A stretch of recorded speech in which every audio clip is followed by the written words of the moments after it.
first, the new year has seen two royal stories of a more negative kind than the baby pictures and ball gowns that we've grown used to of late. First, allegations have been reported that around 15 years ago, Prince Andrew had sex with a 17-year-old woman who claimed she was forced into it by American financier and convicted sex offender Jeffrey Epstein. Claims the palace strenuously denies. The second involves a BBC documentary whose broadcast date has been delayed, while a number of issues, including use of archive footage, are resolved with the royal family. Well, that documentary, Reinventing the Royals, is written and presented by Steve Hewlett, the regular presenter of the media show. And as we're discussing it today, I'm taking the reins for this one. Well, earlier I spoke to Ingrid Seward, editor-in-chief of Majesty magazine, and Guardian columnist Ghislaine about the press coverage of Prince Andrew. But first, I asked Peter Hunt, the BBC's royal correspondent, to give me a roundup of the story so far. Well, this story first emerged on the website Politico, and when they published the story online, they tried to get some response from the palace to the allegation that Prince Andrew had slept with this woman when she was underage, and they quote saying that a spokesman for Prince Andrew did not return a phone message seeking comment. 2 days later, into the new year, the Guardian picked up the story, and they had slightly more luck that they did track down a palace spokesperson, but that person wasn't that forthcoming because they said the royal household would never comment on ongoing legal matters. Of course, within a few hours on that day, on the Friday, last Friday, several other news websites started picking up on it, and it became clear, I think, to people in the palace they had to say more, and so they issued the first denial, the first statement. They said this relates to long-standing and ongoing civil proceedings in the United States to which the Duke of York is not a party. As such, we will not comment on the detail. However, for the avoidance of doubt, any suggestion of impropriety with underage minors is categorically untrue.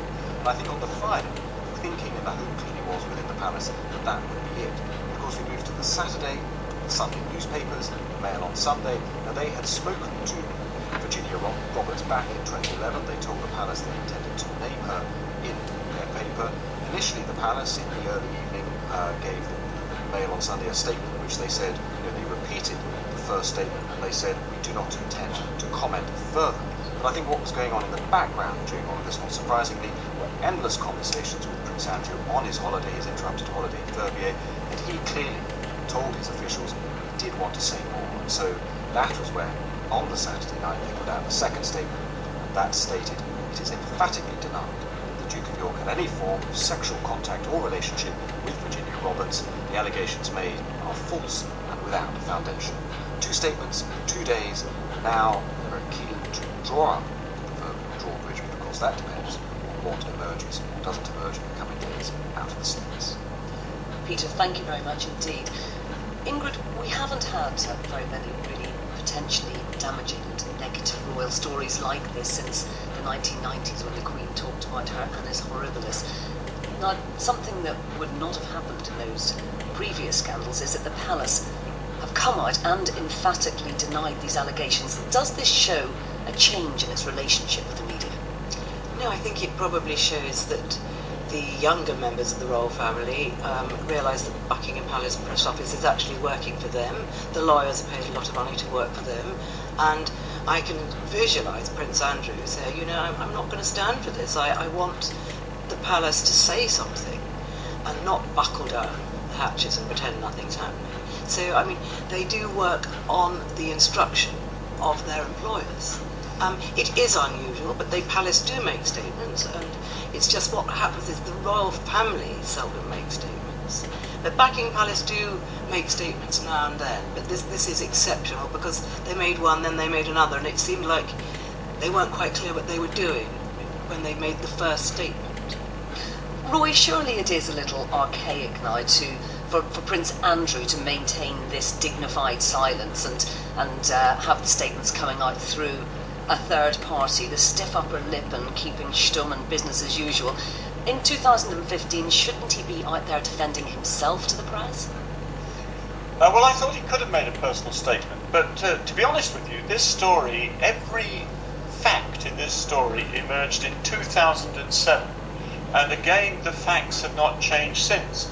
But I think it may be just simply the timing or the fact that this new finding had been made in the States that led to the story breaking once more, the same story, and on this occasion, I feel that the palace probably felt that they could get away with a single statement and realised that the story had legs for some reason. I don't know why that should be. It's one of those silly season occasions on which there wasn't much about. And I suppose also, when it first broke in 2007, it didn't have the force of being a legal document, and that's probably given more newspapers the opportunity to pile in. At that stage, I feel Prince Andrew could have come out and made a personal statement. It's such a categorical denial that I felt it would have sounded better coming from his lips. Roy, as you say, there are very few facts available in this case, and yet it made a lot of front-page news. What do you think of the coverage? Well, I think some of the coverage has wandered into areas where libel lawyers would be very interested indeed. A friend of mine at Thomson Reuters in the States has pointed out various little details which he says are not in the original filing, which I think are very dodgy indeed. And I think the newspapers during a feeding frenzy often step over the mark, and some of the material, especially, by the way, not just about Prince Andrew but about Ghislaine Maxwell, really suggests to me that unless the papers are absolutely sure of their facts, they could face action. Having the palace come out and make these emphatic denials, does this have an impact on future stories for the royals? Are we going to expect to hear more from the palace? Oh, I don't think so. I mean, look, it is unprecedented that they've issued two statements about the same story, apart from the very fact that they've issued a statement at all. That is a good thing in a way, because they now can't say in the future, we do not comment on story X or story Y. They've now, as it were, opened the door themselves to making more public statements in future. And I think if I'm a journalist following a royal story in future, I'd say, hey, just a minute, you released a statement here on Prince Andrew. What about this case involving Prince William or Prince Harry? It's you've set the precedent. Now let's hear from you. Ingrid, are we seeing a shift in the way that the palace deals with the media? Sadly, I don't think we are. I think that the palace really want to keep the media at arm's length. They're extremely friendly and nice, but basically the royal family have very little time for the media, and I don't think things will change. Now, there is the other royal story this week involves the BBC documentary Reinventing the Royals. It was due to be shown on January the 4th. The BBC has now delayed the broadcast, saying that it is resolving a number of issues, including the use of archive material. Ingrid, what is the protocol here? The legal protocol for using any archive material is incredibly complicated, and I think what you have to do, if you want to use it, you've got to clear it way before you get involved in making anything. And it's always been like that. It's always been very complicated. Even the use of a copyright on a photograph can be very complicated.